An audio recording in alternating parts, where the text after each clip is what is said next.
Good morning, everybody. We made it to Thursday. Wow, insane things unfolded in my neck of the woods yesterday afternoon. Really strange vibe. It's not strange at all, it's just sad. Vibe we have around the city today. Not like Tulsa hasn't ever seen its share of violence. What happened yesterday is absolutely insane, disgusting, disturbing, and heartbreaking. When I think about the people that lost their lives yesterday in the shooting in Tulsa, my heart goes out to them and their families. The doctors, the nurses, the medical staff, employees, the patients, they have to return. They're going to have to go back to that building. I can't fathom it. I just can't.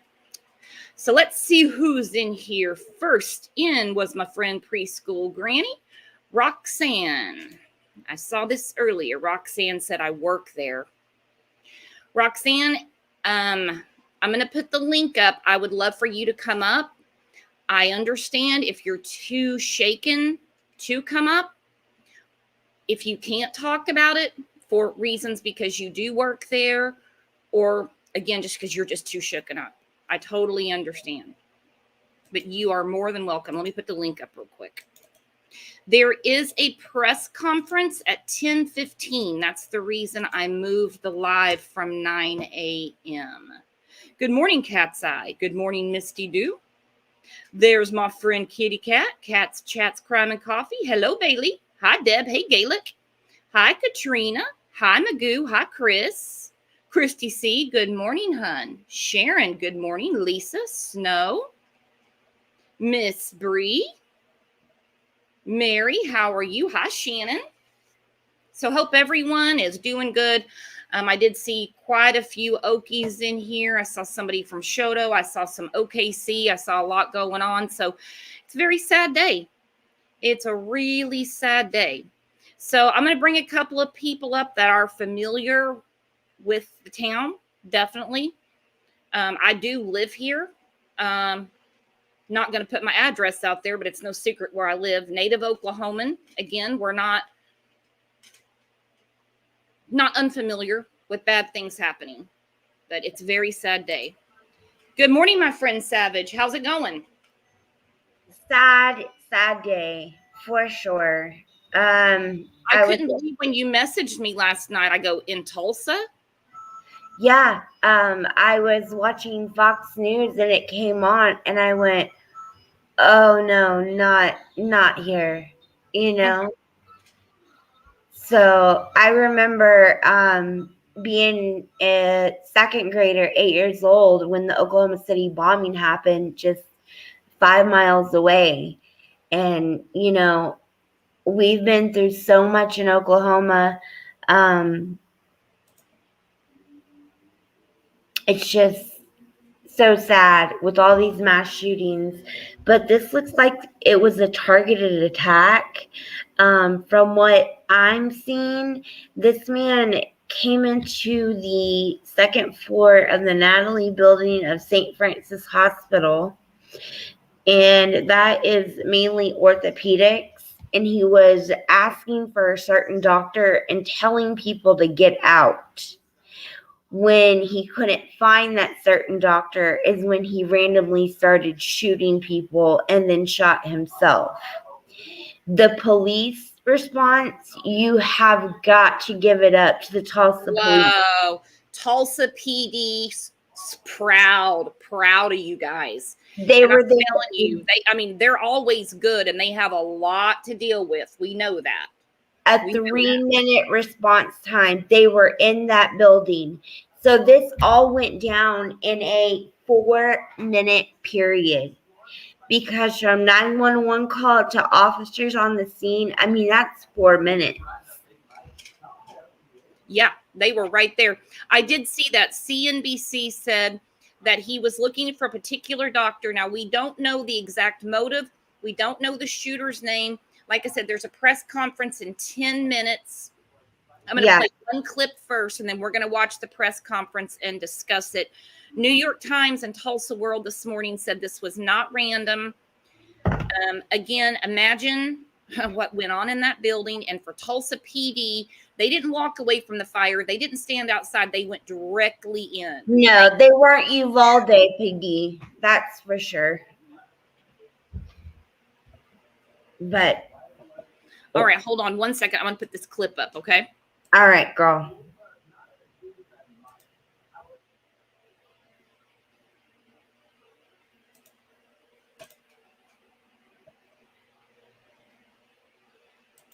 Now, within 3 minutes of that first 911 call, Tulsa police were here on the St. Francis campus inside the Natalie building. Hey, Tony, thank you. Now, within 3 minutes of that first 911 call, Tulsa police were here on the St. Francis campus inside the Natalie building looking for that suspect. Now, in light of multiple mass shootings across the country recently, and even one here in Taft just over the weekend, Tulsa police officers have been going through the training, and last night they put that training to use. Retired Tulsa Police Sergeant Jim Clark spoke with 2 News about the very fast response time of officers and the steps of neutralizing the threat and saving as many lives as possible. Well, first let me say I'm very proud of the officers that responded. They did exactly what they were trained to do. They located the shooter. They went towards the gunfire and not away from it. And their response time was absolutely well below national standards. 3 minutes is extremely fast. Now, Sergeant Clark says the main focus in these active shooter situations is to first neutralize the threat and then go into recovery mode and try to find as many victims as possible and save the lives of those that can be saved. He says that in these situations, the officers are trained to go straight into that building, no waiting on backup and no waiting for anyone else to come. These Tulsa police officers are first in to save the day and make a difference. I'll send it over to Corey Duke now. Corey.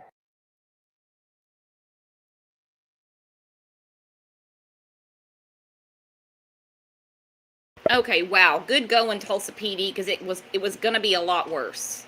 You can't tell me it wasn't. Oh, no, absolutely not. He was going to go on a rampage. Yeah. Uh-huh. Yeah, and of course I heard sirens and everything, but it's just kind of like tornadoes around here. You sleep through it. Right. We're used to it. I'm originally from Oklahoma City, so I'm so used to sirens. It's kind of different living out in the country and not hearing them all the time. Yep, and I want to address this comment really quick. Another false flag to take our guns. The government will kill their own people to pass their laws. And I'm going to tell you something. I can't agree with this anymore. And when these things happen, when people crawl out of the woodwork and they're like, oh, the guns, criminals don't give a shit. That's right. They're going to find a gun. So basically, you're going to make people defenseless so that evil can do what evil wants to do. They don't care about signs and laws and rules. You think they look up the jurisdiction and go, can I get away with this? They just do it. Yeah, let's take the guns away from the law-abiding citizens, then only the criminals will have the guns.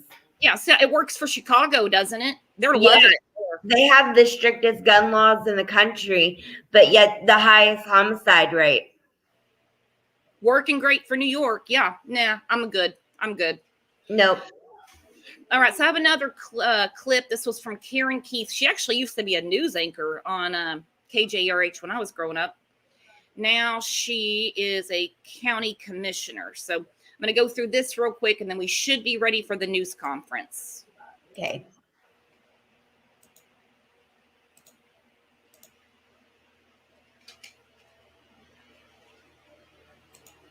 So many of us waking up just wondering, trying to make sense of yesterday's shooting. And we look forward to getting some of those answers this morning in the press conference. I'm joined with County Commissioner Karen Keith this morning. Have you heard anything new this morning? I'm relying, as you are, on our police chief. They did an incredible job yesterday. Can't say enough about them. They have a press conference at 10, and I think that's when we'll get the latest updates. Yeah, and we're interested in, of course, learning about the shooting here in Tulsa and also the connection with the bomb situation in Muskogee, to which really hits home for you. You have a personal connection to that. Yes, my mother lived a few doors down, and thank goodness for her neighbors, because none of the family could get in to get to her, but the neighbors were helping her. She's 93 years old. And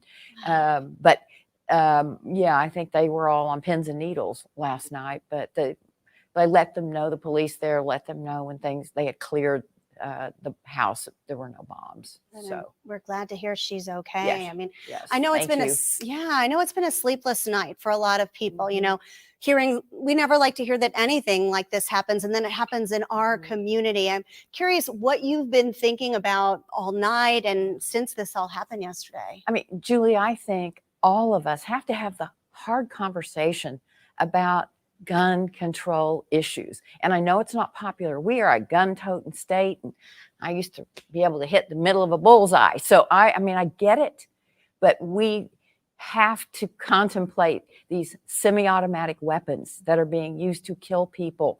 And that's really not sport. You don't go out and shoot animals with a semi-automatic weapon.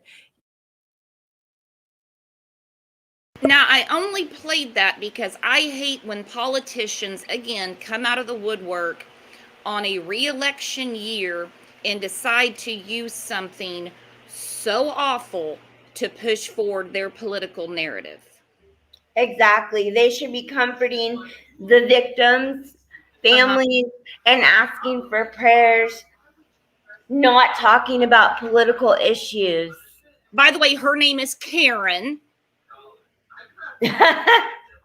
How convenient. Mm-hmm. She is a Karen, from what I see. She can shoot a bullseye, but she didn't go check on her own mother, who they thought that there was a bomb, doors down from her. Thanks, Karen. I'm good. I'm sorry. There's no one that could keep me from getting to, I don't have a mom. I have a grandma. But you know what? That I would have been hopping fences to get to my grandma. You know what I mean? Oh no, I'll just rely on the neighbors. Come on. She's just down in Muskogee, but she had to prepare for this speech. Right. And I'm what, 40 minutes from McAllister, so 50 minutes from Muskogee. Mm-hmm. So, yeah, she's about the same. Mm-hmm. It's ridiculous. Yep. So it looks like, so I've got it on the TV, it looks like it's going to be starting here in just a second. Yeah, when I saw that this morning, my face about fell off, and I'm like, all right, I'm going to play a portion of this just to show the example of, you hear this woman say, oh, I was so scared for my mother, didn't care to drive down there, but her neighbors checked on her, but we've got to do something about gun control. You don't even take care of your own mama. Ridiculous. Yeah, I don't get the Tulsa news. My news comes out of Sherman because I'm so far south. So I have to download the news app, but I get my news out of Oklahoma City on my phone. Yeah, that's where I get the weather out of Oklahoma City on the laptop, because whatever's going on there is going to hit us. Yep, exactly. News 9 weather app that's what my go-to. I grew up watching Gary England. Watch him, and then and then we had and David Payne. We had Don Woods. He made a Gusty every night.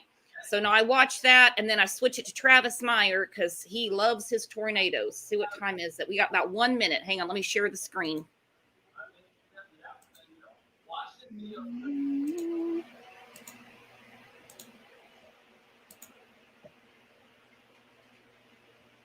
All right, this is from the website. Vexine said, I work in Oklahoma City every day. Mr. J. Quinn, there are 4 victims. Well, five people, but one is the shooter.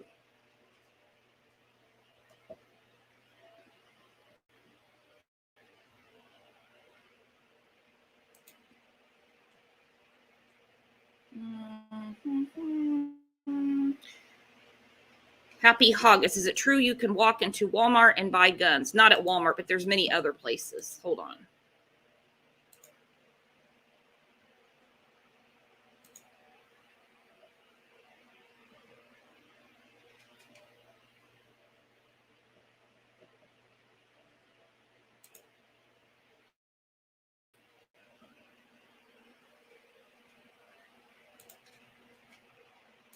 stations. The same was true in Muskogee. As soon as police were notified from Tulsa police about that potential bomb threat, there was Muskogee police officers. We know the OHP bomb squad was out there, ATF as well, all surrounding this neighborhood. So let me give you a good idea of where this is. It's in the country club area, and it's a home on Park Place North. So there's actually an apartment complex that's before this residential neighborhood, and police actually had that neighborhood blocked off as they were doing this investigation. We know that there were several people home. It was obviously around 5, 6 o'clock when many people would have been home, and those officers did go door to door telling those people to stay inside as they were doing this investigation. We learned around 8 o'clock that police actually got a warrant for a home that they were tipped off to, that there was a potential bomb inside. They got that warrant. They were able to go inside that home. We do know that OHP bomb sniffing dogs were inside that home.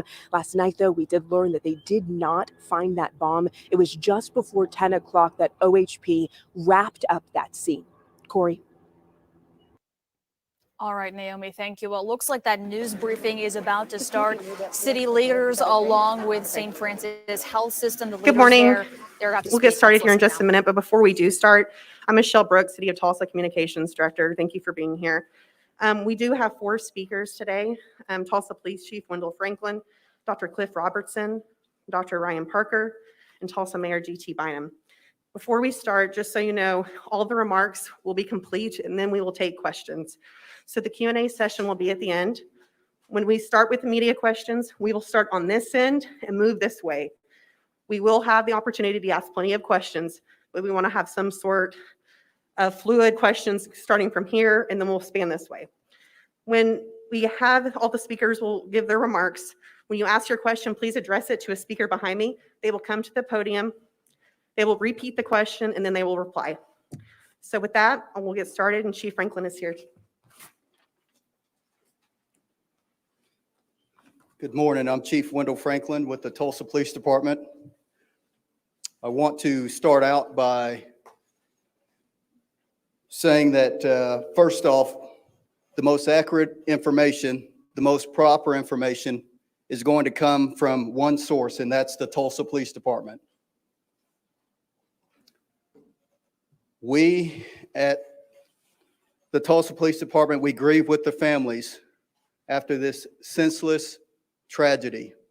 We grieve with the co-workers, and we pray. We pray because we all need prayer. I cannot begin to thank the men and women of the Tulsa Police Department for the immediate response that they had to the incident yesterday. Our training led us to take immediate action without hesitation. That's exactly what officers do, and that's what they did in this instance. They had the right mindset framed and went into action and did a tremendous job. The other first responders that came to the scene, the Tulsa Fire Department, Oklahoma Highway Patrol, Tulsa County Sheriff's Office, the St. Francis Security Team, the Federal Bureau of Investigation, Alcohol, Tobacco, and Firearms, United States Marshal Service, Tribal Police, and other federal and local agencies all responded and descended upon 61st and Yale yesterday. This was not done. This was a coordinated effort. It was not done haphazardly. I also have to thank the dispatchers and call takers at our 911 center that reacted as they were trained. Law enforcement across the nation is dealing with increased violence among people. This is yet another act of violence upon an American city. I will say that as a Tulsa police officer, we train, and we train. And we train for instances such as this. And I'm overwhelmed and proud of the men and women, all those that responded yesterday. Now, I want to take some time and go over the timeline with you as we know it today. This information is fluid and can still change, but it is the most accurate information that we have at this point. Before I do that, let me go ahead and provide the names of the victims. And I will allow St. Francis to elaborate more on those victims. We have Dr. Preston Phillips, Dr. Stephanie Huson, Amanda Green, William Love, and our suspect, Michael Lewis.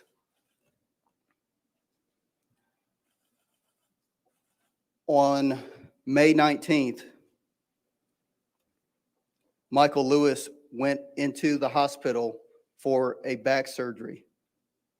The performing physician was Dr. Preston Phillips. Mr. Lewis was released on 5/24, May the 24th. After release, Lewis called several times over several days, complaining of pain and wanted additional treatment. On May 31st, Dr. Phillips saw Mr. Lewis again for additional treatment. Yesterday, June the 1st, Lewis called Dr. Phillips' office again, complaining of back pain and wanting additional assistance.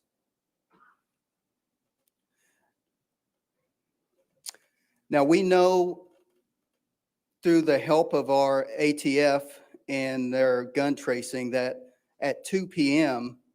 on June the 1st, Mr. Lewis purchased a semi-automatic rifle from a local gun store.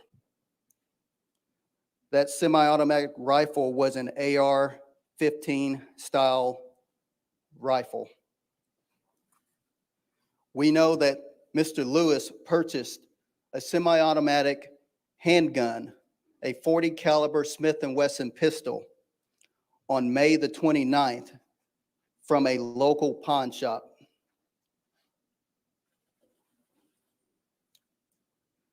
I now want to go into the shooting timeline.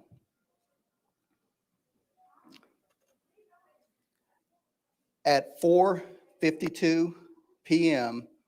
on June the 1st, a third party who was on a video chat off location with an on-location doctor called 911, saying the doctor told her to call 911, saying there has been a shooting. At 4:53 p.m., we received a 911 call about a shooter in a building. We then continued to receive multiple calls that were more specific on a shooter being on the second floor of the Natalie building on the campus of St. Francis Hospital. At 4:55 p.m., a person called and clarified the Natalie building as the scene of the shooting. The first Tulsa police officers arrived 1 minute later at 4:56 p.m. I want to give some context on the Natalie building. The Natalie building is a 5-story medical office building with numerous offices, rooms, hallways, and so forth. It is an exceedingly complex environment.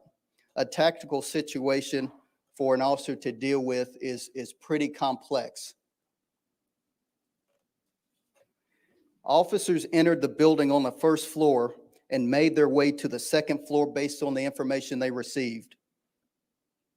While on the second floor of the vast building, officers began yelling, "Tulsa police." This is something that we train to do. As officers were calling out Tulsa police and advancing towards a suspect location, they heard a gunshot. We believe that was the final gunshot, with the suspect taking his own life. The gunshot was at 4:58 p.m., approximately 39 seconds after the first officers entered the building. As officers started clearing the building, they came across a victim that was down in the exam room. Officers requested IMSA to the floor and continued searching the suspect for the suspect. This victim later died at the hospital. We found the suspect and we rescued a female who was hiding under a desk at the suspect's foot. She was there when the suspect took his life. She did not appear to be injured. Officers rescued that victim who was hiding under a desk, but officers also located another deceased victim next to the shooting suspect.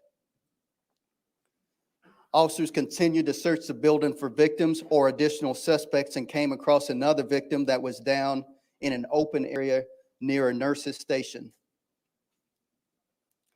At this point, officers began directing first responders, IMSA, and fire to those victims to render first aid. Again, this is something that we work cooperatively with, and we can go into what we call a hot environment with medical personnel and fire personnel and start rendering aid.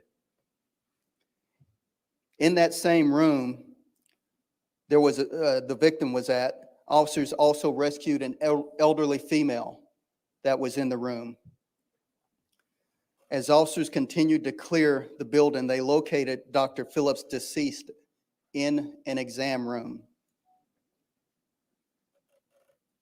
As officers continued to clear the building, they removed multiple witnesses and victims and escorted them from the building. As more officers arrived on scene, we began a methodical search of each floor of the 5-story structure, looking for witnesses and or victims. Thus far, we have recovered 30 .223 casings from the crime scene. We have also recovered 7 .40 caliber casings from the crime scene.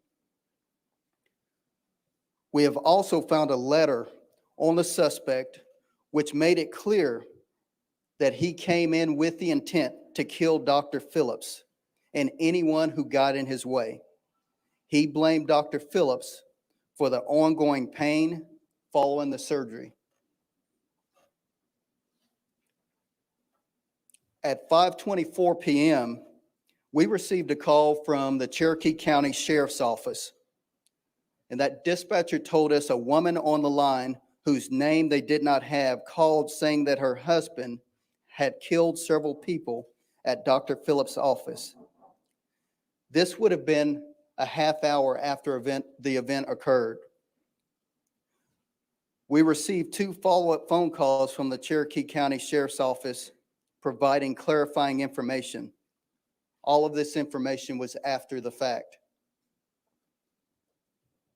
Once the scene was secure, the Tulsa Police Homicide and Crime Scene detectives began working the scene. They continued work until 3 a.m. this morning. We have now turned that scene back over to the hospital staff at St. Francis. I cannot emphasize enough that we train rigorously over and over and over again for not if, but when, because we have seen the violence that has taken place throughout the United States. And we would be naive not to think that that would not happen in our jurisdiction. So again, to the men and women of the Tulsa Police Department, Oklahoma Highway Patrol, all of the surrounding jurisdictions that descended upon the scene yesterday, I offer a heartfelt thanks, and I hope that each and every citizen that sees an officer today thanks an officer today, because this job is hard. It is difficult.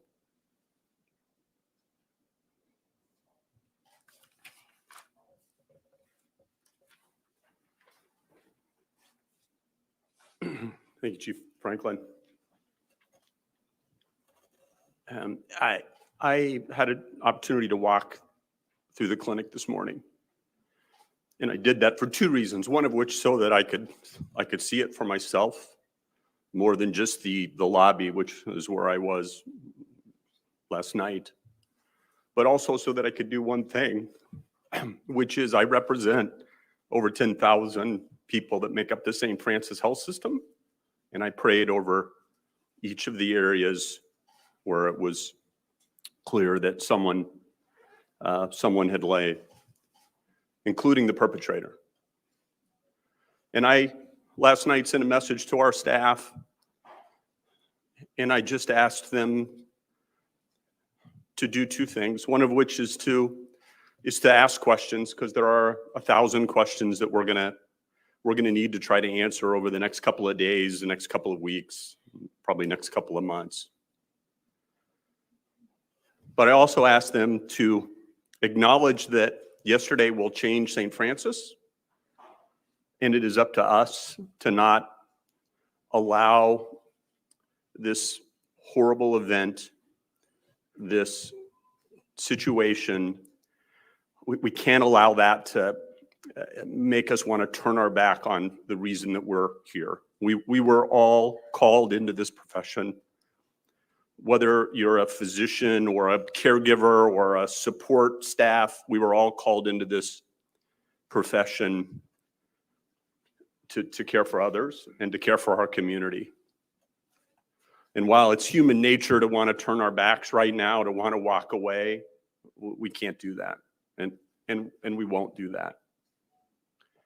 And so all I ask is for you to continue to support this organization and this community with your prayers,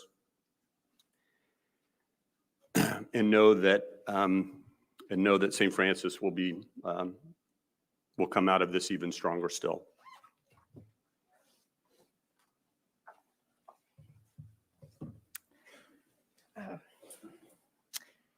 I'm struggling with the right things to say in this moment. And maybe that's because there's truly not any right thing to say. There's no words that can adequately describe the emotions that we have been feeling for the last 18 hours. I'm just going to speak from my heart this morning, so I hope you'll bear with me. First, to the families of our colleagues who were killed. Our hearts break for you. In addition to my administrative role as the Associate Chief Medical Officer, I'm a practicing emergency physician, and I had lunch with Dr. Phillips on Tuesday. We work really closely with our orthopedic team in the emergency department, and I know that all of my colleagues went into medicine to help people.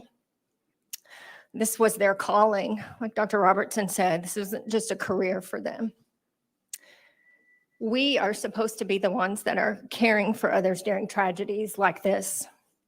To think that our caregivers were the victims is just incomprehensible to me. They died while serving others. They died in the line of duty. To the family of Mr. Love, our hearts break for you. I was in our emergency department last night and I saw the trauma hall lined with our trauma team, our emergency department team, staff from the OR, our nurses, techs, respiratory therapists. They are trained just like our police departments are. We so wanted to be able to utilize our skills and training to save these precious lives. To the family of Mr. Love, I'm so sorry we couldn't save you. We are grieving with you.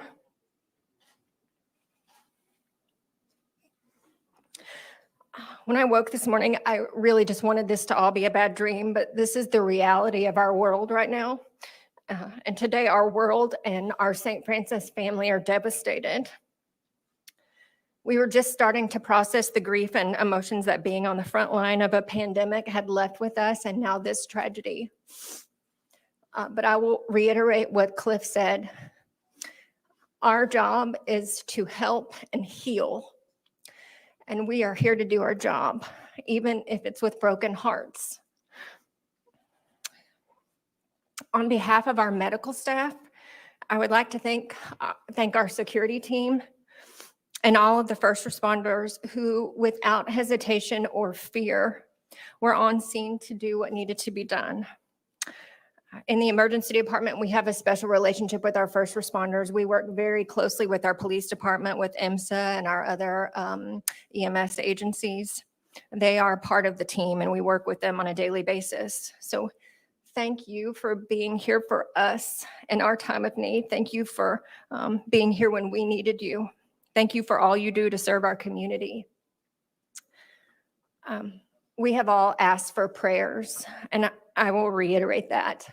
Whatever faith you subscribe to, and even if you don't subscribe to a faith, I will tell you that a prayer is just a solemn request for help.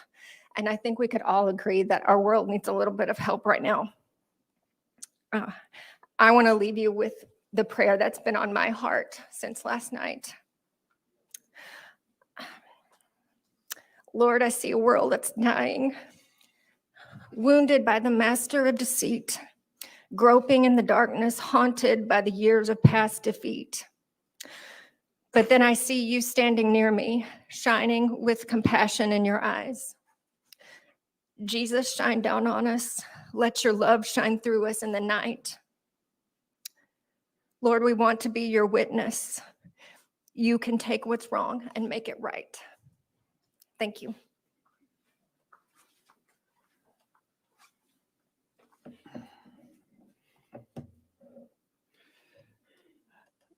I'm GT Bynum, the mayor of Tulsa.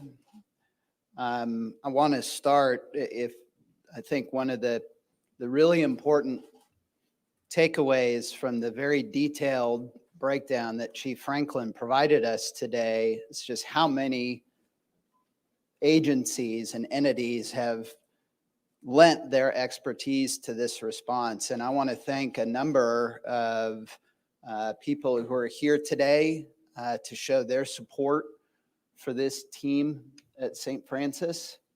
Our Congressman Kevin Hearn, thank you. Our Sheriff Vic Regulato, my colleagues from the Tulsa City Council, Councilor Lake and Councilor Patrick, Dodson and Fowler, thank you. I've been contacted by the President's administration offering their support. Spoken with Governor Stitt. Governor wanted me to let the team here at St. Francis know that he has directed that all flags in Oklahoma are to be lowered to half staff for the next 4 nights in honor of each of these 4 victims.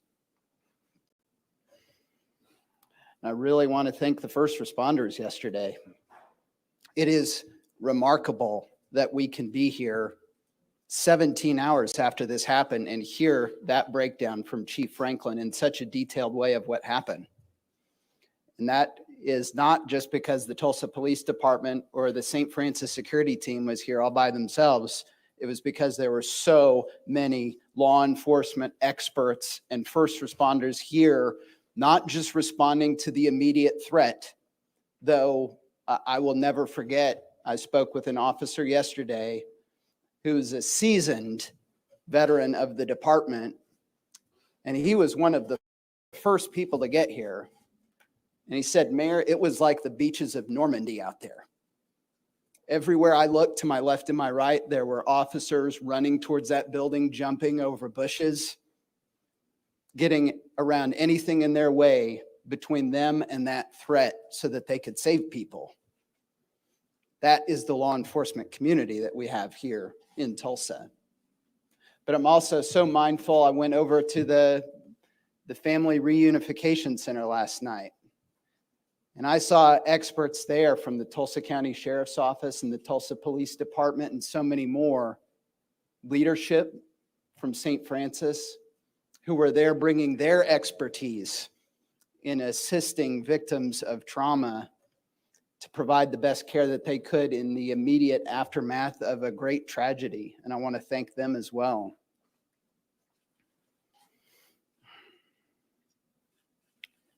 Our focus right now is on grieving. The shooter is dead. The threat that he brought to this campus, that has been ended yesterday. But the days ahead of us and the weeks ahead of us, it is so important for this community to show the team here at St. Francis how much we love you.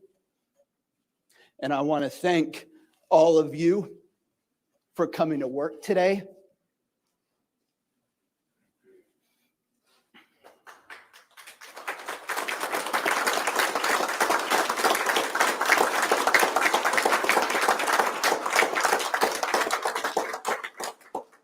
Every day for years, including through the worst public health crisis we've ever faced as a city, you have put yourselves at risk to save the lives of people in this city.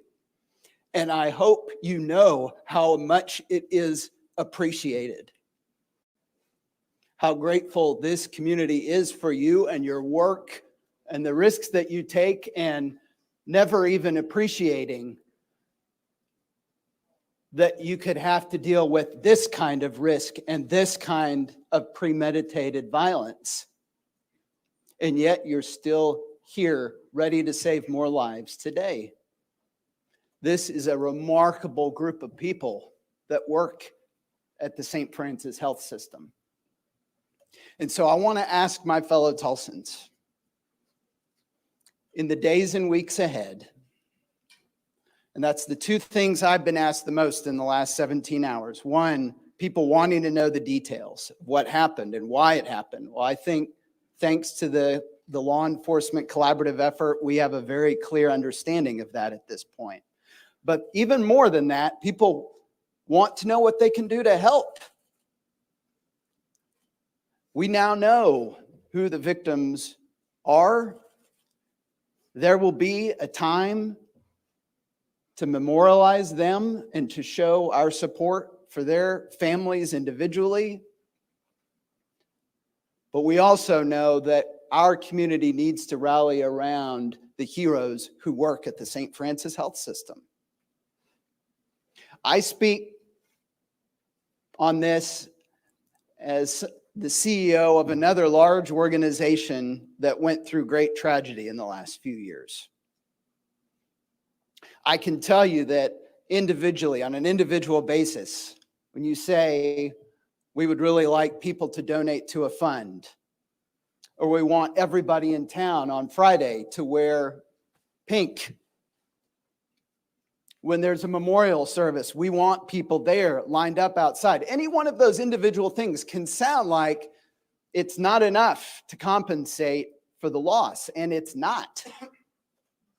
But I can also tell you that when we went through the murder of Sergeant Johnson and the grievous injury to Officer Zarkishan, the way this community rallied around the men and women of the Tulsa Police Department, the way the people on this campus at St. Francis Health System rallied around the men and women of the police department, it meant so much to our officers and their families and everyone who loves them. The collective impact of this community that is a community of such great love, that collective impact made a profound difference to people who are grieving and going through loss. And so that's what I would ask of my fellow Tulsans. If you want to help, participate in those ways that are going to come up in the days and weeks ahead, where you can show the people at St. Francis how much you love them and you support them, and that this community is here for them.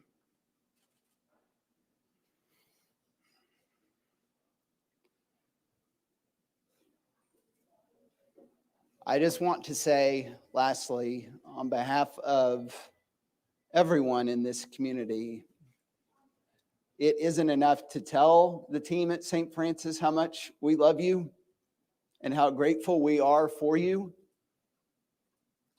There is nothing that we can say that will make this pain go away.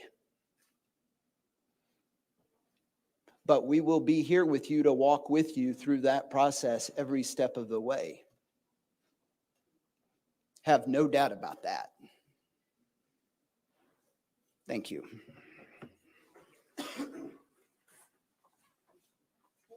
Questions now? Yes, Chief, what you're telling us about your men and women and the other law enforcement agencies, just first of all, is very reassuring, particularly after what happened in Texas. So I just want to say that. Secondly, regarding these victims, you talked about the physician who this man was apparently angry at. Please tell us about the other three people. Why it sounds like another physician, perhaps two civilians, who they were and why they were there. The question is who the other victims were and why they were there. They were there for medical service. The doctor was there providing care. They stood in the way. They stood in the way, and Lewis gunned them down.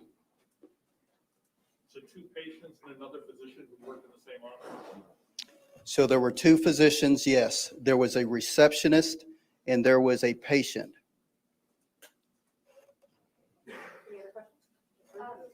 can we just get the spelling of first and last name of everyone? We'll send that afterward. Yes, Kevin?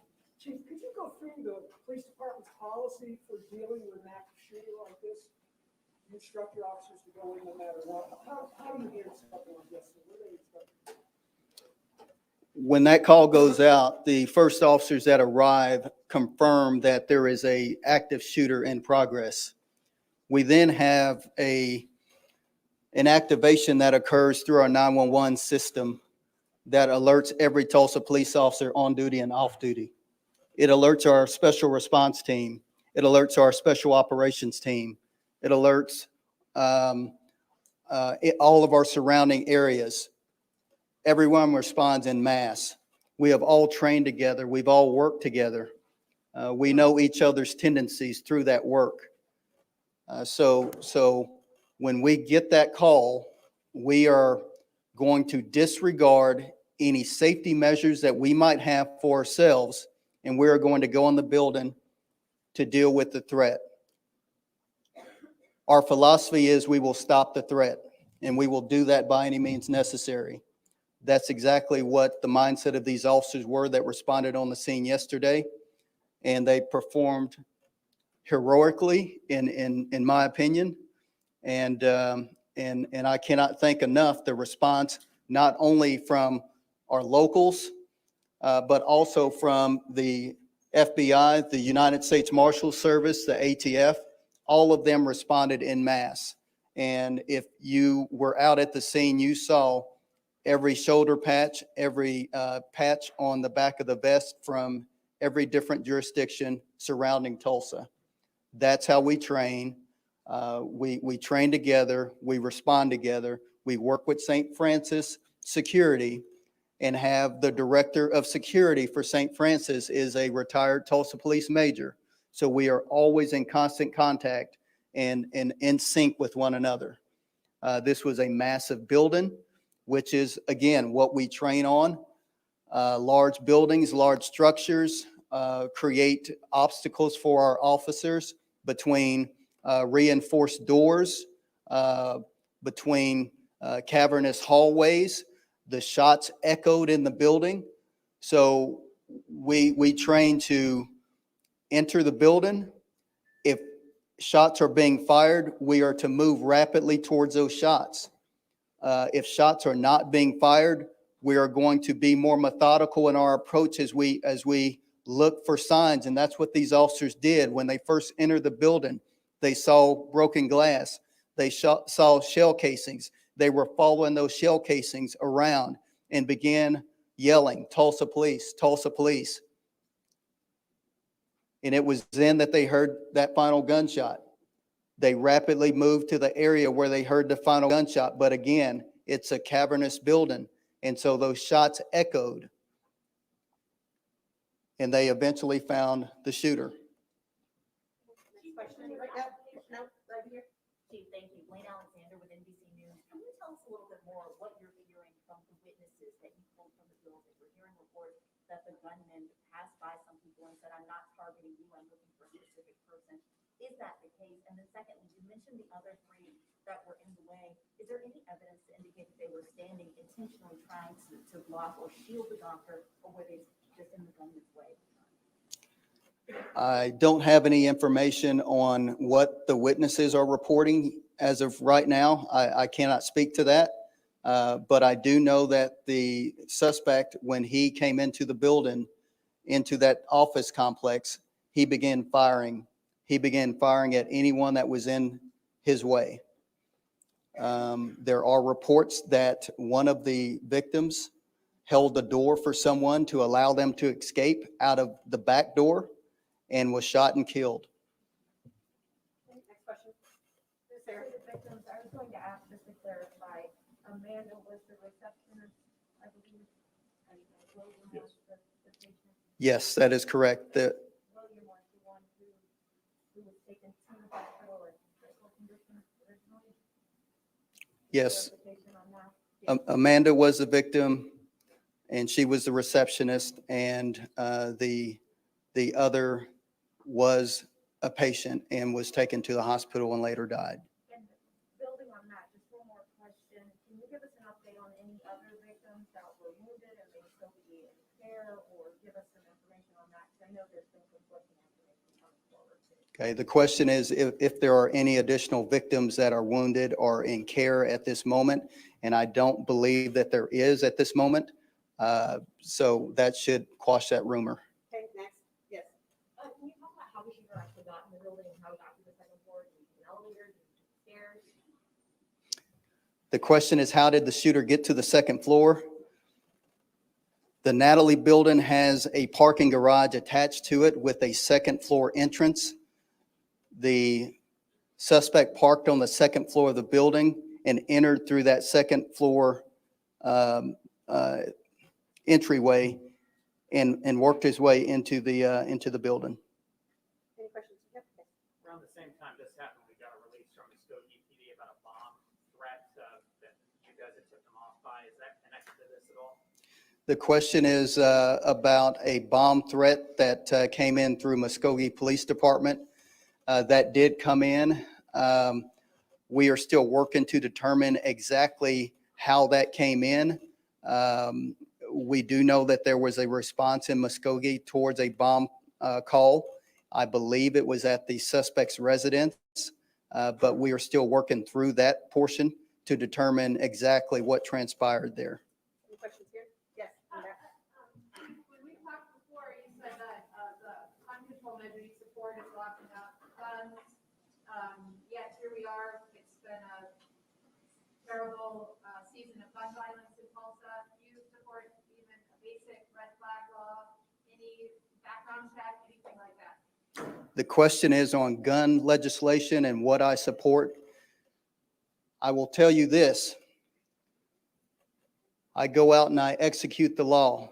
There are legislators that legislate the law, that create the law. And I am more than happy to work with legislators if they want to bend my ear from a law enforcement perspective and ask what we need. I am more than willing to sit down and provide that information to legislators. Thank you, Chief. Next question. Yes, in the back.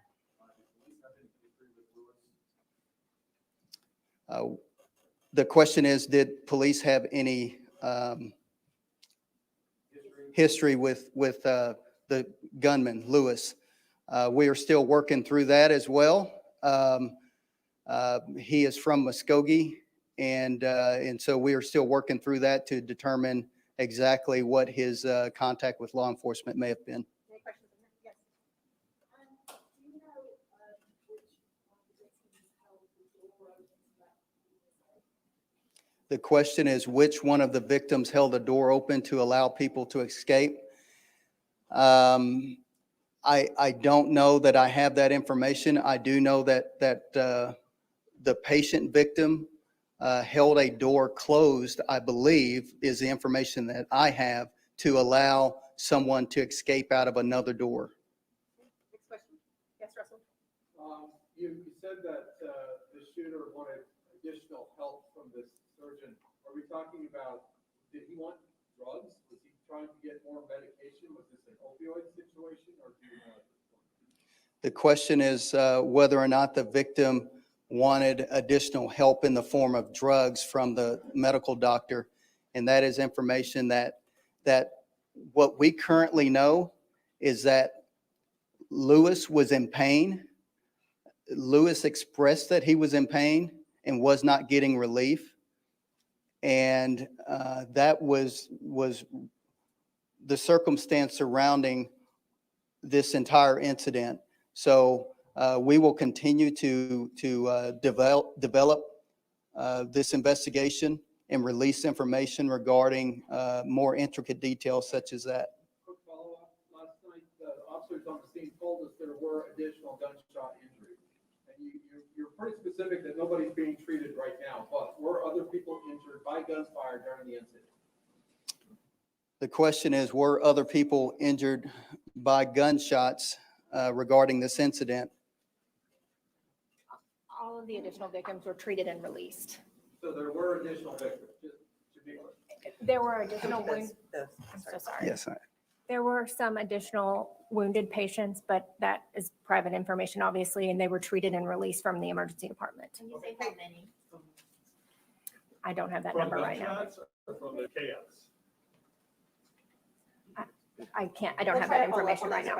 Hey, Naomi? Yeah. David said that his wife called to the Cherokee County Sheriff's Office. Did she know what was going to happen, or did she hear what happened and then said that's my husband? The question is that earlier I stated that the wife of the suspect called police and relayed information to police.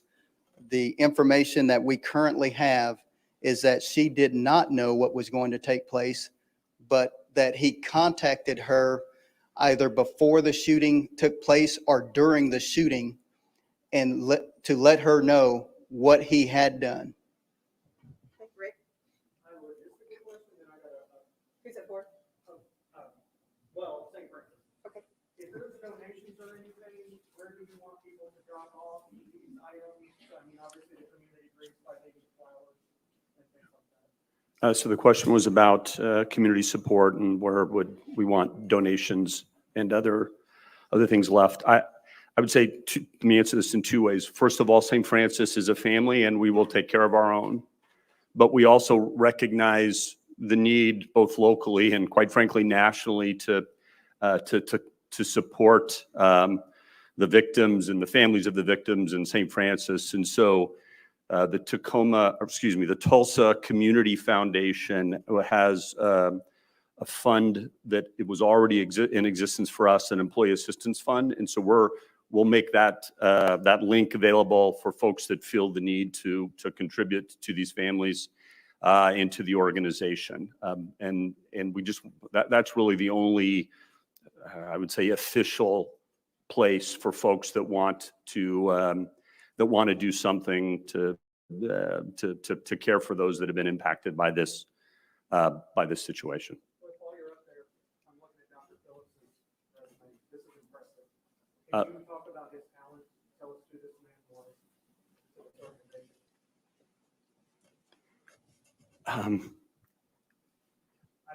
No, that's fine. Preston, Dr. Phillips was the consummate gentleman. He is a man that we should all strive to emulate. And of everybody, you know, the fact that some individual would go after Dr. Phillips is mind-blowing. He's one of those folks that, you know, tends to, his clinic can not always be on time because he will spend every minute with patients that they need. He is one of those doctors that was cut from the cloth of 4 decades ago in terms of how he felt about people and how he felt about his calling. And so not only is it a shock, it is the ultimate loss for St. Francis and for Tulsa. Are there any questions for Dr. Robertson while he's here? Yes. I guess, had Dr.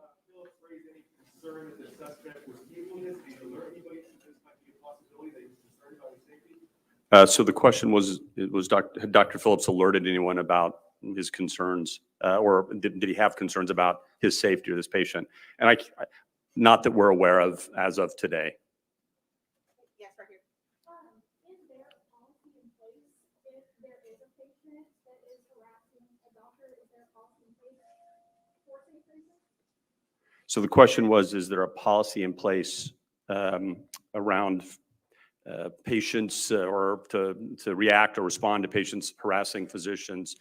And I would answer that. The short way to answer that is we have multiple policies and practices in place that are designed to deal with difficult situations, difficult patients, unhappy patients, and but nothing that we have in place. I don't know that any health system in the country has in place can stop somebody with two weapons that are hell-bent on causing harm. Right here. Have St. Francis had any mass shooting drills or training before here on campus? So the question was, have we had mass shooting drills or training? We actually have training and we have educational modules.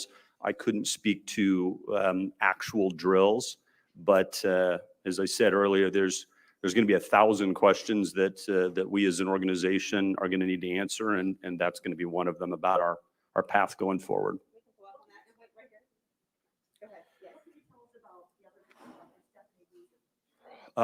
She's another one of the physicians that works in our orthopedic department. Stephanie was an incredible person, and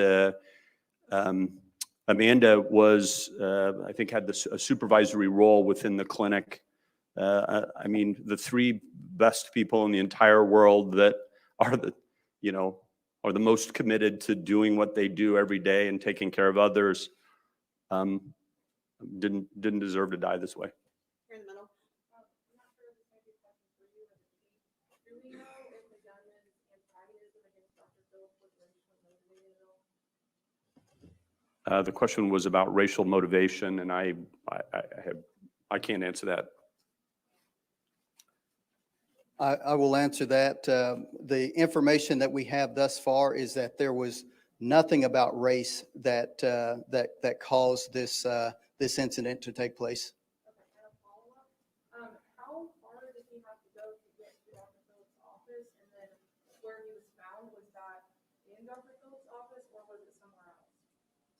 The question was, how far did he have to go to get to Dr. Phillips' office, and was he found in that office or somewhere else? It's a short distance from the doorway of the second floor entrance into the physician's office there. He was found in the lobby area of the physician's office. So this is a vast building, lots of walls, lots of space, lots of doors that open into other doors, and he was found in one of those waiting areas. Okay, I only have a few more questions left. Hold on, right here. Just a couple of questions. You spoke about the firearms purchasing, confirming that they were purchased legally with a background check on the purchase. The question was on the gun purchases and whether or not they were purchased legally. The information that we have at the current time is that they were legally purchased firearms. One purchased an hour and some change before the actual shooting event took place, and the other purchased 3 days before the shooting took place. Hold on, Rick. You are a hospital. How much triage was done at the scene, or was it to get them into the ER as fast as you could? How did you handle these injuries as you came on? So the answer was about triage. So in conjunction with our emergency medical personnel with IMSA and Tulsa Fire and Rescue, there are protocols in place to triage at the scene. So if someone doesn't have signs of life, or they can determine that, they are in fact deceased, then they don't transport those patients. They are trained to extricate and quickly move the patients that have signs of life or who are critical, and that is what happened.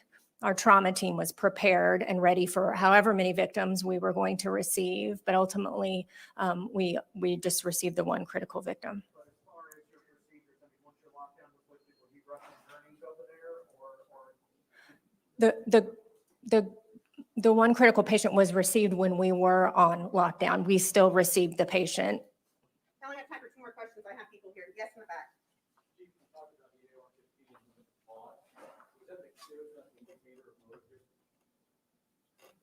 Repeat that question, please. Was how quickly that gun was bought before he entered into the building or the building was off the street? How clear of a motive does that give you that this was premeditated, thought out? The question is whether the purchase of the firearm gave clear motive to the intent of the shooter. I don't believe I can state any more that there was clear motive. This was what he planned to do. I mentioned that he had a letter that he had authored left on his person after the shooting. That letter led us and told us the story. So this was something that was planned. Thanks, Sarah. Okay, one right here in the back blue shirt. Yes. We'll get that afterward. Yes, real quick. Very quickly, can you speak at all to the interaction between Dr. Phillips and the patient? Was he responsive to these repeated concerns about pain? And maybe that's perhaps a you, sir. Were he in his office responsive to him and his concerns? Dr. Okay. The question is whether or not Dr. Phillips was responsive to care and the concerns of the patient. And from the investigation that we have thus far is, yes, that office was responsive. That office made a follow-up appointment for the suspect, and that suspect did go to that appointment the day before the shooting took place yesterday. So the doctor's office was receptive, responsive, and attempting to administer care to the patient. And we're only doing two more questions. Chelsea, really quick. I'm just looking for clarification. So I know you said he went into the parking garage on the second floor. How was he able to enter with such a large firearm? Is there security on that floor as well? Or is it kind of open access for patients? And was it hidden or was he just walking up there? The question is whether or not when the gunman entered the building, how open is that building to entry? And it is an entry that is open to the public, just as any other building, just as you walked in here today. There is no one to greet you at that door. So he was able to walk in without any type of challenge. This is the last question. I'm sorry, guys. We're here. Chief, do you have any reason to believe that if your officers did not get into that building as quickly as you did, he would have kept firing? The question is, if our officers had not gone into the building as quickly as we did, do we think the gunman would have continued to fire indiscriminately? And the answer to that, I think, is that in our mindset, we believe that we have to stop that threat and we have to do it immediately, and time is of the essence. And so we are trained to go in there and stop the threat. Regardless of what may happen to us. And that's what our officers did. We have no reason to believe that he was going to stop. That is the mindset that we have. That's how we operated. And that's what the initial officers that went into the building, that's exactly what they did. They sought him out, attempting to stop the threat. That concludes our news conference. If you are going to do any one-on-one interviews or anything like that, live setups, it needs to be outside, and we need to clear this. Okay, the press conference is over. I love our chief. I do love our chief of police, okay? I'm very shocked at how the mayor didn't make anything political. Good on him. So let's talk about the victims. 4 victims. Dr. Preston Phillips, he was the target. As the chief said, this was premeditated. Dr. Hoosier, Amanda Green, and William Love. The suspect, which I'm pretty sure is the guy that did it from listening to the chief, is Michael Lewis.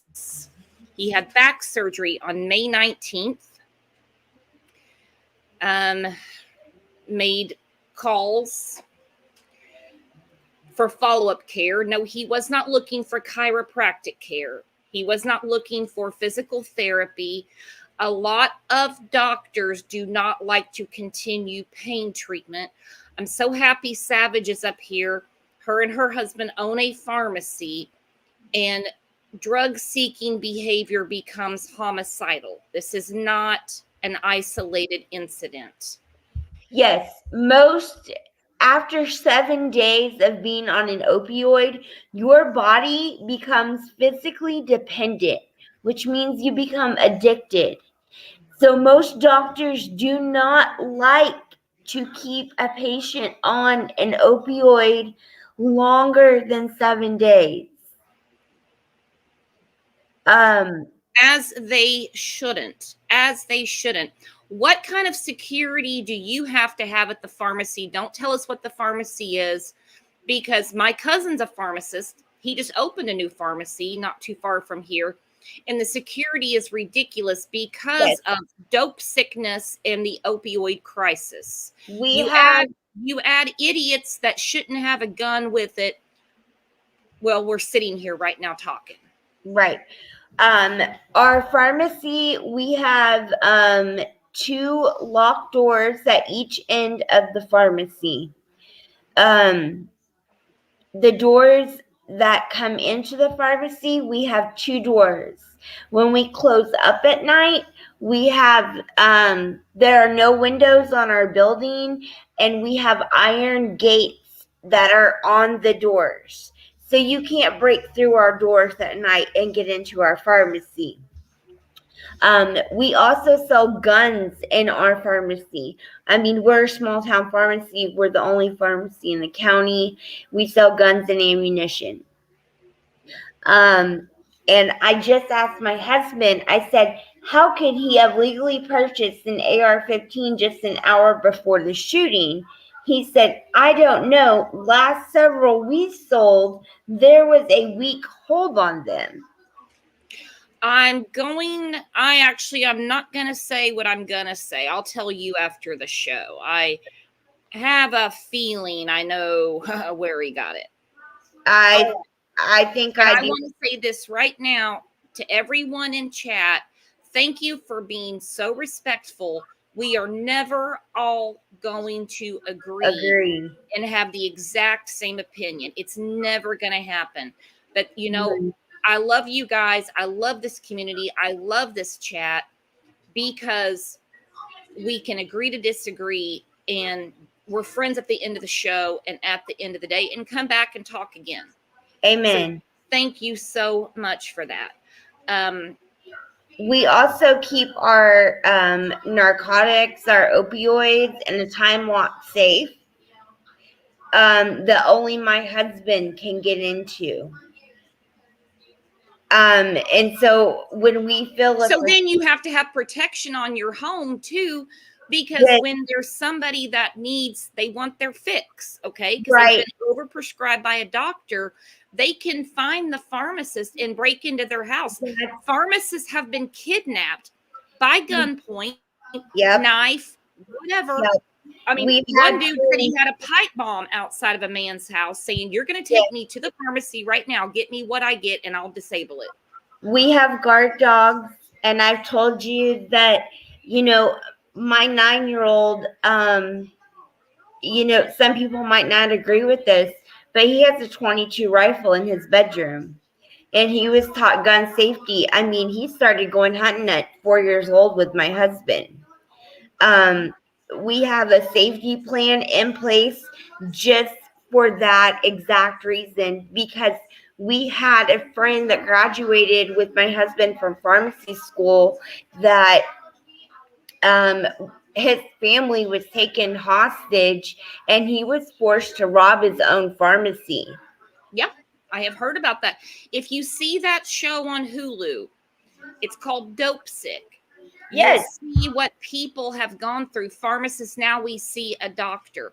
I want to know how this man was not put on a hold. He has drug-seeking behavior. He should have been red flagged. When it turns out, when they find out, you and I can both guess what county he got this from. someone's going to lose their gun license. I have a feeling the ATF is already right there having their own kind of special garage sale, if you know what I mean. Uh-huh. Yep. So his wife knew he was up to something. She is called. All right. Mm-hmm. I want to know if he had ever had opioids before and was already addicted. Some people will complain of chronic pain and get a surgery to continue long-term treatment. Yes. To continue getting opioids. Yes. We've had several patients like that, and my husband will red flag them in the system, and we refuse to serve them. Hi, Beverly. Hi, Loveland. Hi, Eileen. I saw all of you guys' comments. For those that are just coming in, welcome, welcome. Very, very sad day in Tulsa, Oklahoma. It's been hard for me not to cry. Just the whole, I mean, Tulsa's a fun city. There's parts of Tulsa that are not fun. You don't want to go there. They're bad. Bad people. Not all bad people. Bad things happen. Edit that. Yeah. Forget that, what I said. You know, the downtown area is awesome. The Philbrook, Brookside, Riverside, tons of stuff to do. And it's just got a vibe about it. It's just very laid back. It's very friendly and fun. And today, it's not that way. St. Francis is a huge, huge part of the Tulsa community. And for this to happen, not even a mile from me is... Oh my gosh, Brooks. I didn't even know how close it was. And they employ 10,000 people. That's a massive medical complex. It's huge. It's huge. And I love our chief. I mean, he's basically the spokesman for Tulsa PD. You very rarely hear from the sheriff. And he's always on point. And he's very forceful. You know, he's been going, you know, after legislators for quite a while. He wants more funding, more funding, more funding. They have helicopters over certain areas. I mean, just, you know, every now and then you'll see him flying over and you're like, wow, he's on it. Yep. Well, you watch the first 48 and you watch the Tulsa Homicide Squad, and I have so much respect for Tulsa PD. You know, I come from a law enforcement family. My grandpa was a homicide detective. He actually interrogated the suspect on the Girl Scout murders. Ooh, you know what? Hulu just had a movie about that. Now, mind you, I was only 2 years old when that happened. But I remember when I was going to go to Girl Scout camp, geez, early 80s. I remember when it was. And my parents were like, no, you're not going to Girl Scout camp. And I'm like, it's just a day camp. And they're like, no, because they still haven't found that guy. Well, my grandpa, until the day he died, believed that he knew who it was. I mean, I could talk to my grandma. My grandpa still has some of the files. So that could be something we could go over. But I mean, that's for another time. Well, you know how we do on here. We get off topic all the time, and that's okay. We have a community, and we have a chat, and we like to talk with each other. But again, I'm very impressed with the chief of police, the CEO, who is also a physician at St. Francis. He was definitely choking back tears. Many people were choking back tears. I know I certainly was. I was too. I couldn't believe how poignant the mayor was, because I figured this dude would basically just try to get on the goddamn Today Show. Mm-hmm. But he impressed me. Yeah, even last night he was saying this is not a time to politicize this. We just need prayers and think about the victims. And I was very impressed by that. So the Tulsa police, I can't say enough for them. I'm so sorry for the victims. This has got to stop. We are headed for a summer of chaos and crime. There's something going on in this country. And I think it has a lot to do. Well, I'll just keep my mouth shut. Well, we'll talk after the show because it's just absolutely nuts. Eileen, because how can we protect the public if we don't work on sensible gun laws? For one, I don't believe this man should have had a gun within an hour. I think they have to do further investigation on that. I'm going to agree with that 100%. When we take defenses away from people who aren't criminals, that's a problem. Because if you look at the statistics in California, Illinois, and New York, where there's very restrictive gun laws, and this is not reported in the mainstream media, they don't want it reported. No, they can't defend themselves. They just can't defend themselves.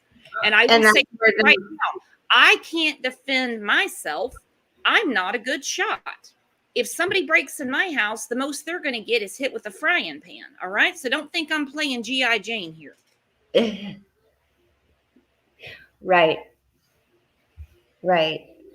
But there, and for those that want to say, there's no use for an AR-15, an AR-15 saved me and my dog's life when we were attacked by a wild boar,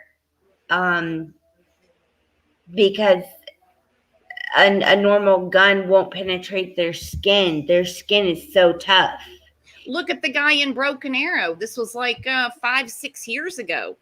4 or 5 people were trying to break in his house. He went to get the shotgun and he realized that he heard other voices. He had to get that gun.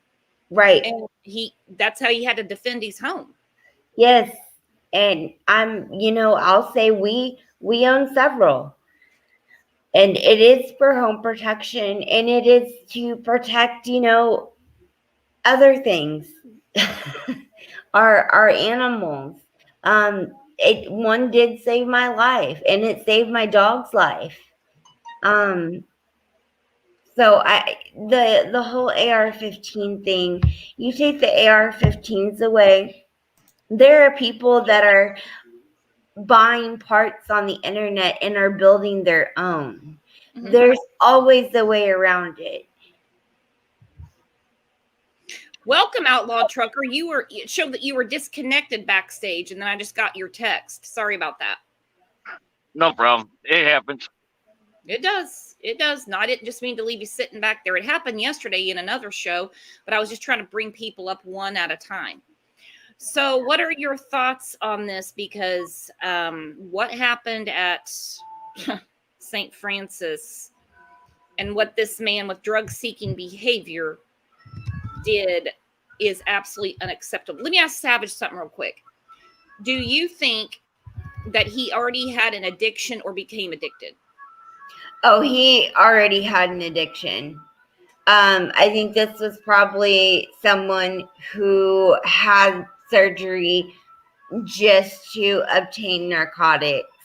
You don't become that addicted to the point where you're willing to, no, I believe he already had an addiction, and he was probably red flagged in the system, and probably why the doctor wouldn't refill or give him any more. I worked at an MRI clinic in Tulsa, and there was people that were, it sounds crazy, would purposely have car wrecks. Yes. I'm not saying total losses. I mean, like they would hit their brakes too fast. And it got to a point where they're like, okay, you're going to have to go to physical therapy, chiropractic care, because you cannot take any more pain medication. There was one guy, and he was actually getting very violent at one of the doctor's offices that owned the MRI clinic. And he told him, he said, look, you've had to have a full set of dentures. You've been impacted 3 times. And you're 29 years old. Oh, my Lord.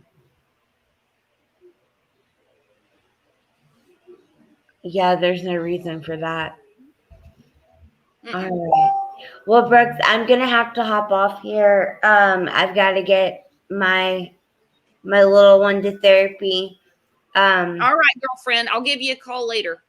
All right. I'll talk to you later. See y'all later. This was a good chat, and thank you everyone for being so civil and so nice. We have such a great community, and thanks, Brooks, for inviting me up. Love Anytime, my y'all. friend. Love you, girlfriend. Bye, y'all. So, what are your thoughts on this, Outlaw? There could be numerous reasons. I mean, he had already surgery, and he went back to the doctor, and the doctor probably filled another order. But then after he got red flagged, the withdrawals that he was coming down on, he wanted more. And I mean, there's a lot of numerous of things that was going through his mind, especially when he got the back surgery. And he wanted to go back to the doc and to his doctor to get more, and the doctor said, no, I can't.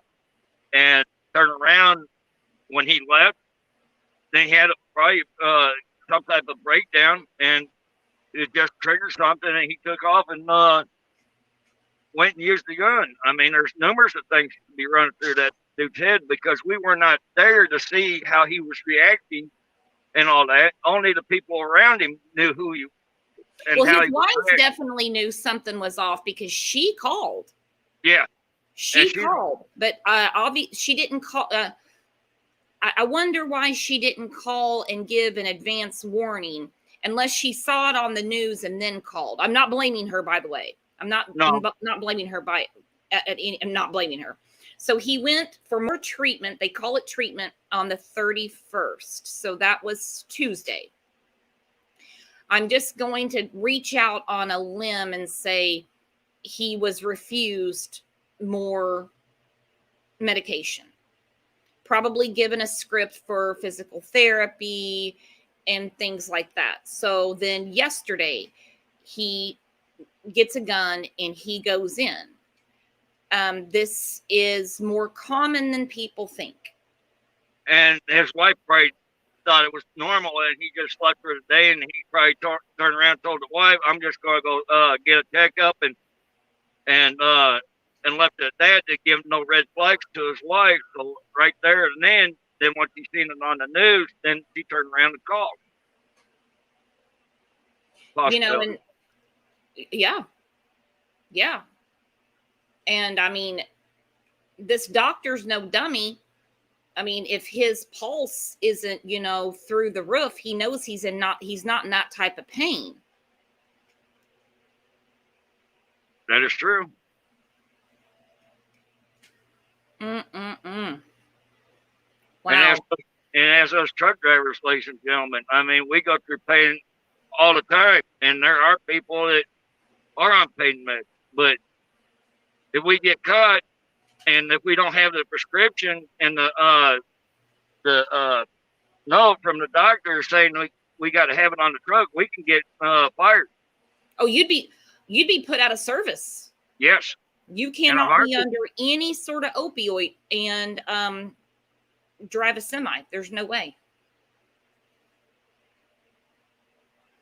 And Mary's right. People doctor shop. They doctor shop. And I think they've kind of got that down now because there is a tracking system.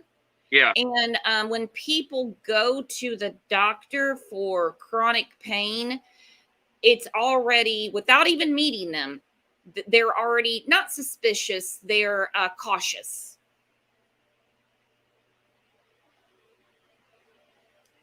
Yeah, because on their behavior, how they present themselves to the chronic doctors and all that.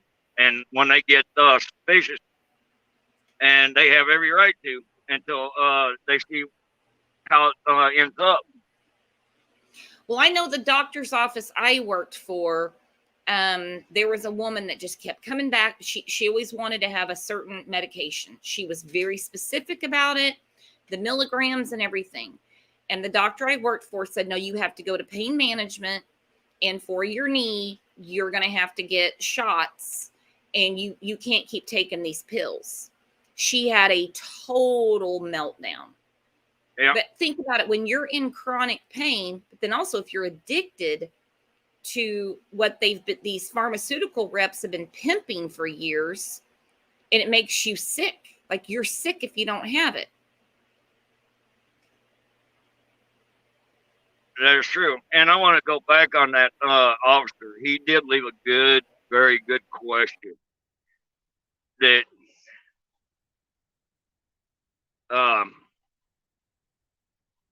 yeah, he stated out there on the news that he wanted to give the lawmakers a benefit of my ear to listen to what we have to say. But even that, sometimes those big lawmakers will not hear us and help make peace and make the laws right without having a conflict in life to where it pushes people's buttons, especially when now the time's getting harder because of the inflation.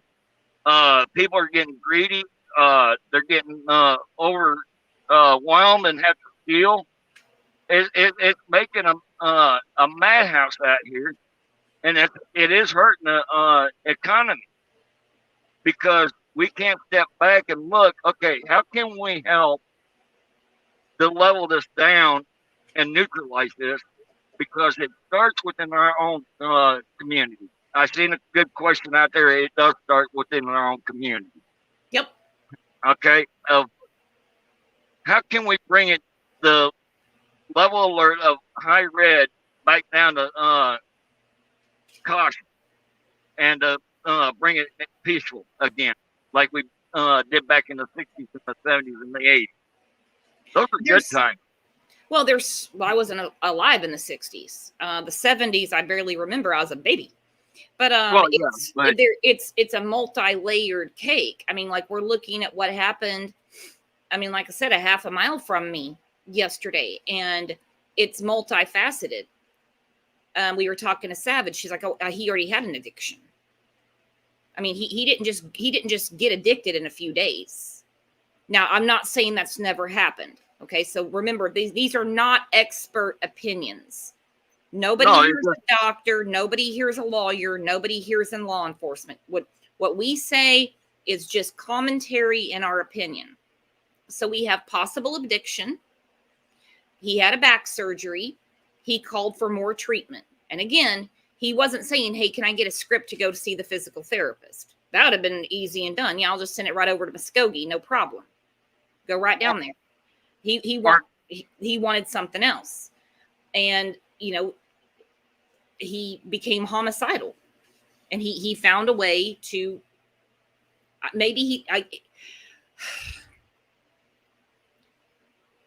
say homicidal, maybe he thought that he was going to threaten that doctor enough that he would do what he wanted, and things just went sideways.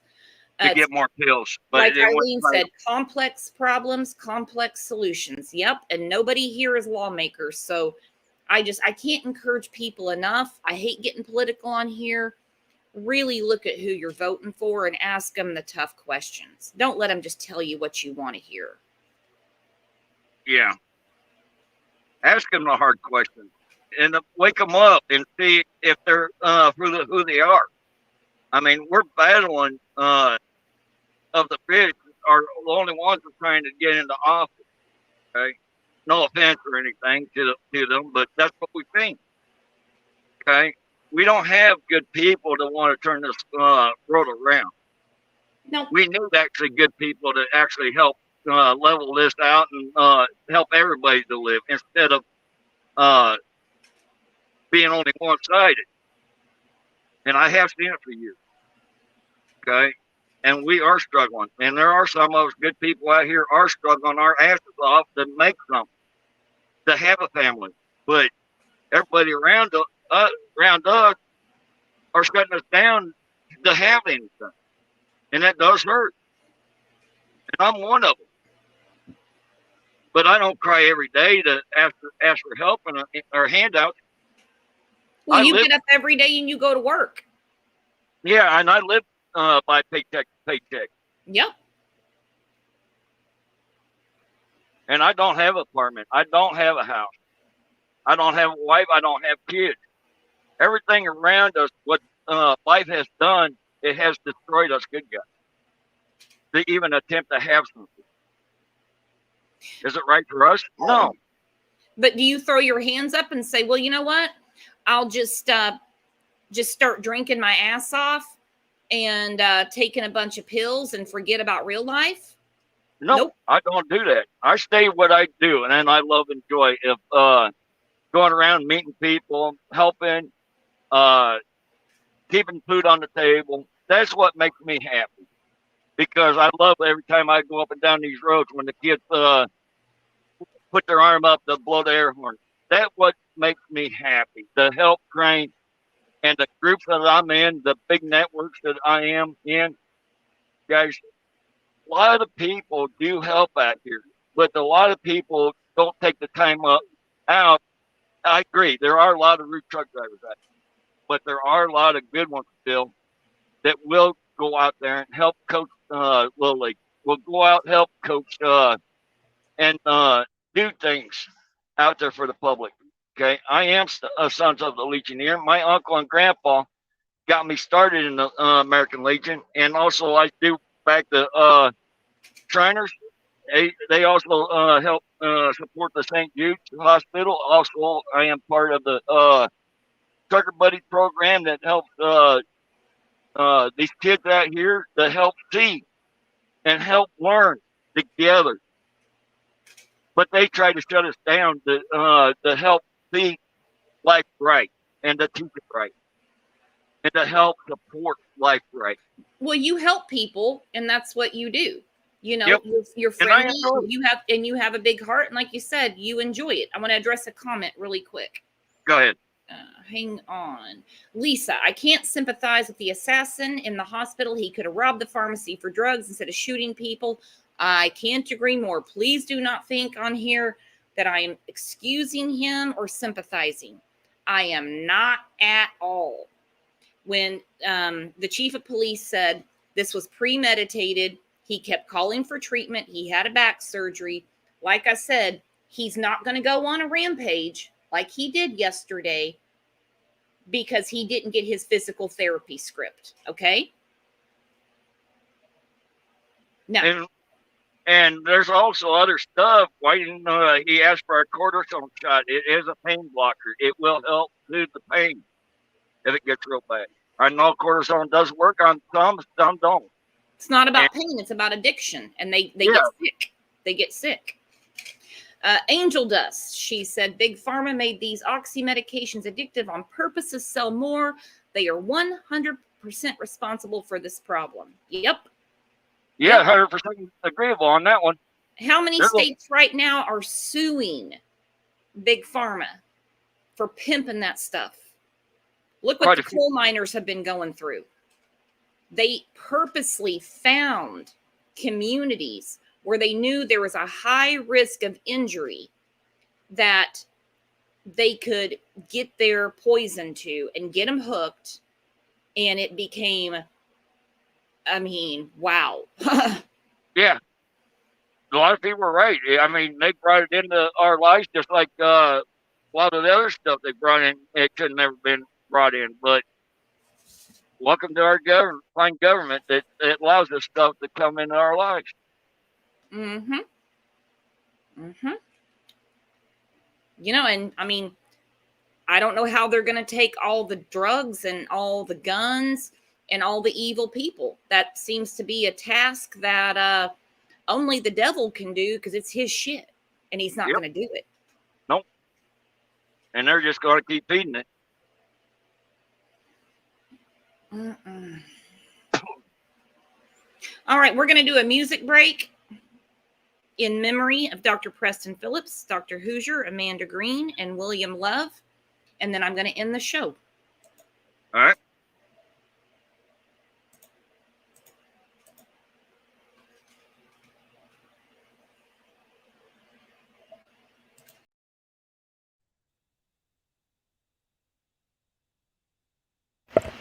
Thank you, everybody, for being here. It's really sad what happened. Thanks, Outlaw, for coming up. I want to appreciate you very much, you know, because you care about all these cases. Thanks to Savage for coming up. Roxanne, who was in chat earlier, who actually works at the facility. And to all of you, these conversations are impossible to have, but not with you guys, because you are the best chat and best community on YouTube, hands down. There's no getting around it. We can agree to disagree, respect each other's opinions, and be friends at the end of the day. So I'll see you back here tomorrow at 9 a.m. It's actually the channel's birthday. It is. Tomorrow is 1 year from when I launched the channel. I actually started it in March of 2021, but me being the tech guru I am, it took me till June to figure out how to do everything, which still took me a long time, if those that were here from the beginning remember. And so we have a anniversary party tomorrow. We're going to talk about cases, all the cases, Summer, Harmony, Oakley, Michaela Jones, you name it, open panel. Anyone wants to come up, come up. And then we have a members live with special giveaways for the channel's birthday. So I will see you guys tomorrow morning at 9 a.m. Prayers to Tulsa, Oklahoma. Tulsa Strong. See you guys tomorrow. Bye-bye. Bye-bye.